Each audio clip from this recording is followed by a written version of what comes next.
Okay, listen, if you have ever felt like you were running on empty, juggling a million things, and feeling like it wasn't enough, you are not alone. But what if you were told that doing less would actually help you do better? Well, our next guest says that. Dr. Natalie Nixon is the author of Move, Think, Rest, Redefining Productivity and Our Relationship with Time, and she's here with us today. Welcome back, Dr. Natalie. How are you? Hi, Ben. This is our first time meeting, right? It is our first time meeting. What a joy. Thank you so much for having me. The first impressions, you'll never forget them. I agree. I think we're joking and just because we're nervous. Yes, because we're about to get read the riot. Yes.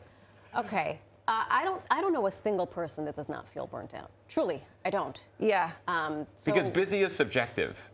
And everybody has their own level of busy. Right. Like I talk to people, I'm like, you're not that really busy, really. You know, come on. And then you talk to people, and they're like, they're extreme. They look at us and like, oh, you're like on a vacation perpetually. So I think it's our own interpretation of busy. It can be, and my observation is that we have an addiction to busyness. And there's even this term productivity theater, where we do all sorts of things to how late I stayed up the night before to get XYZ done.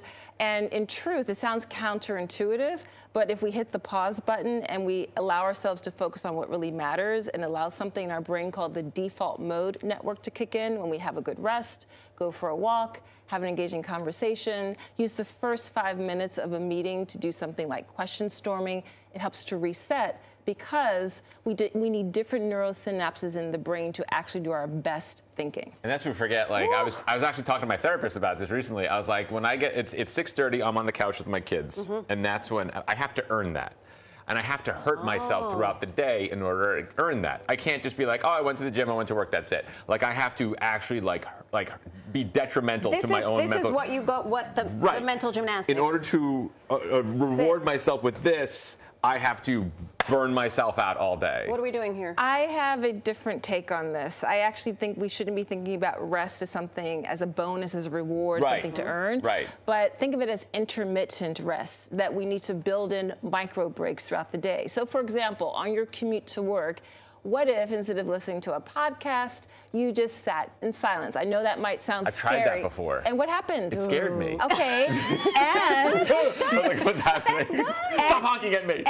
Well, if it's scary at first, just treat it as an experiment. Right. And what's really great about that is it allows the mind to settle so that when you return to the work at hand, your best ideas can happen. We've all experienced this after a shower moment, having a really great deep rest. All of a sudden that bright idea comes into play, the things that had stymied begin to click together. Okay, so this is all the things that you're saying are reframing what being productive means, because I know we've talked about this before. In my spheres, it's women who don't work as hard as I work. I'll just put it at that. And they tell me their litany of things that they have done to get from point A to point B. And I just want to punch them in the face. Uh-oh. So what do I need to do?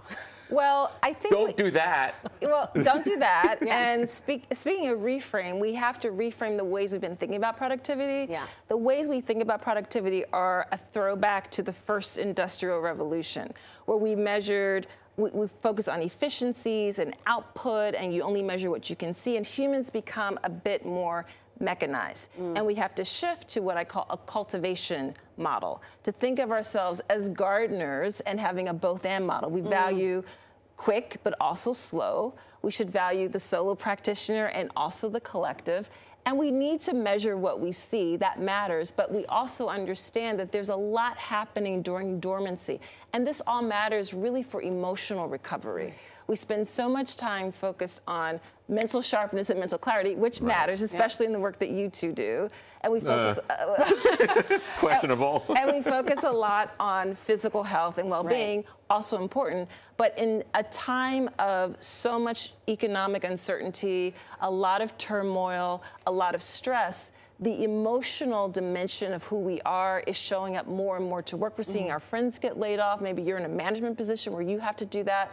So the Move, Think, Rest human-centered operating system allows you to flourish and reframe that so you can recharge. It's so hard because look, a while ago you could sit there and rest and clock out, but now you're so connected and the dopamine, and we're so addicted to stimulation, constant stimulation, that you say like go drive in your car without any music for once or a podcast. I mean, that is so rare now. Your head would explode. Right, like, well, how do I pick up my phone? I'm gonna check my Instagram. I have to do this. Like, you can't just like that. I always tell people too. I'm like, naps are crucial. Yes. You have to take just clock out and just rest and just chill. That is so crucial to being productive but it's so hard.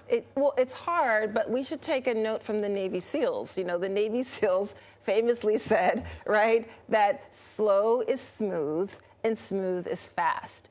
Again, it sounds totally counterintuitive and productive, but if you actually want to be able to take in the big picture, you have to slow down, hit pause so you can zoom out, and that requires what I call movement hygiene. That's the movement part of the framework. Being able to backcast, reflect, and forecast. That's about dreaming and imagination. And then the rest again is about intermittent resting and taking those naps, those micro breaks throughout the day.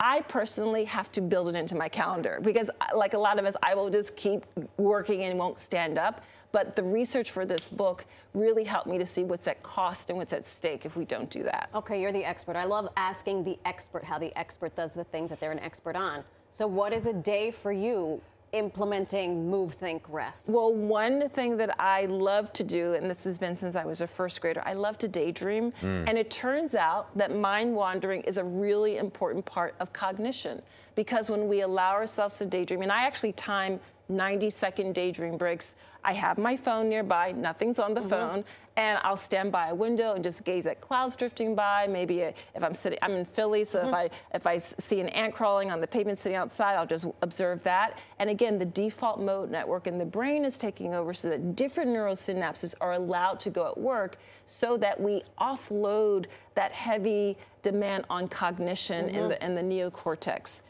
I like you. Thank you. I like your world.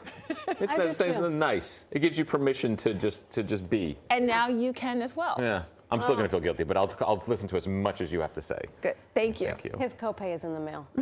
Right. Thank you, Dr. Nixon. Thank you for having me. I feel like we just scratched the surface. That was wonderful. That was great. We need to do this again. Awesome. Do yourself a favor. Pick up a copy of Move, Think, Rest wherever books are sold.